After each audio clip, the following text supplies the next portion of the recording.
नमस्कार। अंतर्राष्ट्रीय महिला दिवस, जो कि एक वैश्विक उत्सव के रूप में विभिन्न क्षेत्रों में महिलाओं की उपलब्धियों और उनके योगदान का सम्मान करने के लिए प्रतिवर्ष 8 मार्च को मनाया जाता है।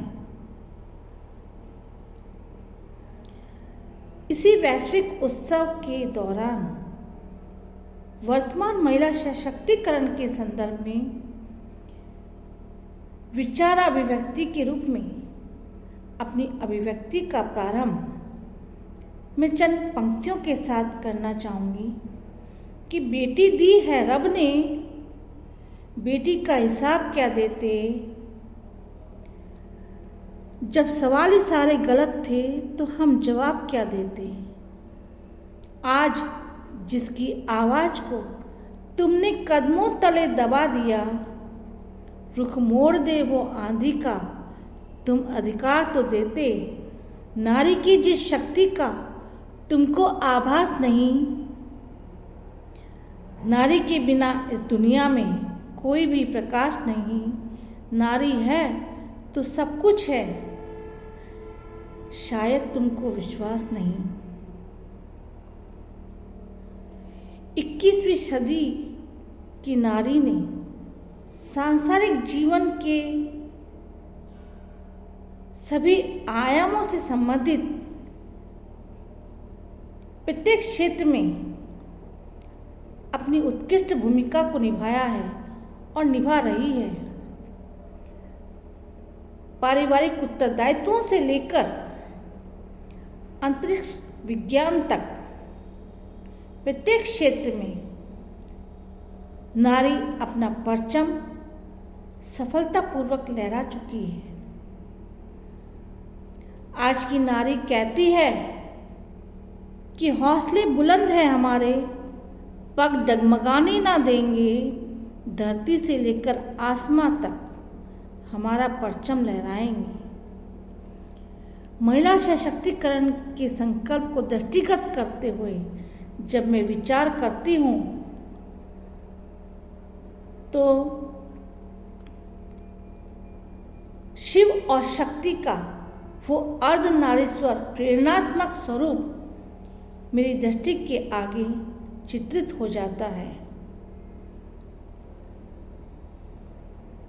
उस अर्धनारीश्वर स्वरूप को जब मैं निहारती हूँ तो मेरे मन में विचार उठने लगता है कि वास्तव में यह स्वरूप सांसारिक भूमिका के निमित्त जन्मे स्त्री और पुरुष के समदर्शी महत्व को दर्शाने वाला स्वरूप है। इतना ही नहीं, हमारे वैदिक कालीन ब्रह्म ऋषियों की वैज्ञानिक आध्यात्मिक परिकल्पना भी हर युग में जन्मे मानव समाज को यह महत्वपूर्ण संदेश देती है कि 9 पूर्णांक है। नवरात्रि में जब एक साधक 1 से प्रारंभ करके 9 तक सिद्धियां प्राप्त कर लेता है, उस शक्ति स्वरूपा गौरवयुक्त पूज्य शक्ति का पूज्य पक्ष यह है कि वह एक ही शिव पर प्रतिष्ठित है और स्वयं शक्तिमान शिव भी शक्ति के पृथक पृथक स्वरूप होते हुए भी एक ही शक्ति पर केंद्रित हैं। शिव और शक्ति का यह पूरक और अर्धनारीश्वर स्वरूप संपूर्ण मानव जाति को यह संदेश देता है कि स्त्री और पुरुष दोनों समान हैं। नर व नारी के रूप में सांसारिक कर्तव्यों और अधिकार के रूप में निभाई जाने वाली भूमिकाएं उनकी अलग अलग हो सकती हैं, परंतु दोनों का सांसारिक महत्व समान है।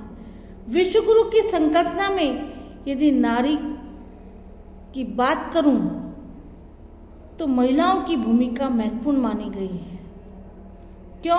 क्योंकि यदि करना है राष्ट्र और समाज का उत्थान तो नारी शक्ति को देनी होगी एक नई उड़ान।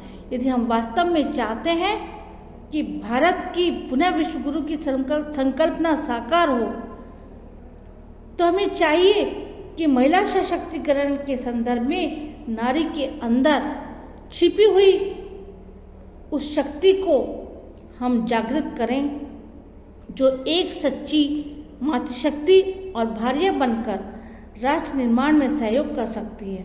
क्योंकि हमारा राष्ट्र विश्वगुरु तभी बन सकता है जब महिलाएं स्वयं अपनी प्राचीन संस्कृति, प्राचीन ज्ञान परंपरा, नेतृत्व क्षमता और संस्कारों को, मूल्यों को भलीभांति परिचित हो जाएंगी, समझ लेंगी। तभी वह भावी पीढ़ी को राष्ट्र निर्माण हेतु तैयार कर सकती है। क्योंकि भारतीय माँ एक बहुआयामी शक्ति पुंज कहलाती है। कहा जाता है कि प्रत्येक सफल व्यक्ति के पीछे किसी न किसी स्त्री की प्रेरणा निहित होती है। भारत माँ का शक्ति पुंज के रूप में अवलोकन किया जाए तो पाएंगे कि माँ शब्द ही अपने आप में एक सशक्त शक्ति रूप, एक सशक्त शक्ति पुंज है जिसमें मातृत्व की वो शक्ति छुपी है जो बड़े से बड़े तूफान से टकरा जाती है। माँ होना एक भाव है, एक ऐसी परंपरा है जो व्यक्तित्व निर्माण और राष्ट्र निर्माण की पहली और महत्वपूर्ण सीढ़ी है।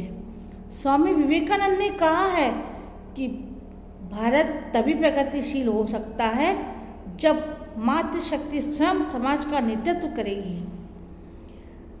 भारत में मातृशक्ति को एक देवी की संज्ञा दी गई है जो परिवार और समाज ही नहीं बल्कि संपूर्ण राष्ट्र का नेतृत्व करने की क्षमता रखती है।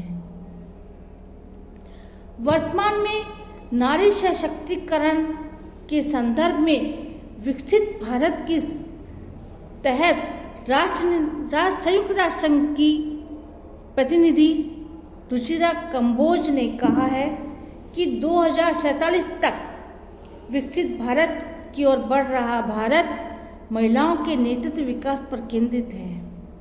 साथ ही प्रधानमंत्री मोदी जी जिनका विकसित भारत का विजन पूर्ण विकसित भारत के निर्माण में महिलाओं की पूर्ण भूमिका और समान योगदान को रेखांकित करता है, जो वैदिक के परिदृश्य में एक उल्लेखनीय बदलाव को दर्शाता है। विकसित भारत के संदर्भ में विश्व गुरु की संकल्पना महिला सशक्तिकरण के एक महत्वपूर्ण मुद्दा है, क्योंकि जब महिला स्वयं सशक्त होगी तभी वह दूसरी महिला को सशक्तिकरण का अर्थ समझा सकेगी। जब वह स्वयं समाज के बंधनों को तोड़कर अपने निर्णयों की निर्माता खुद बनेगी, दूसरी महिला को सशक्त होता देख खुश रहेगी, तभी महिला सशक्तिकरण की सार्थकता पूर्ण होगी। इसी के साथ धन्यवाद। जय हिंद।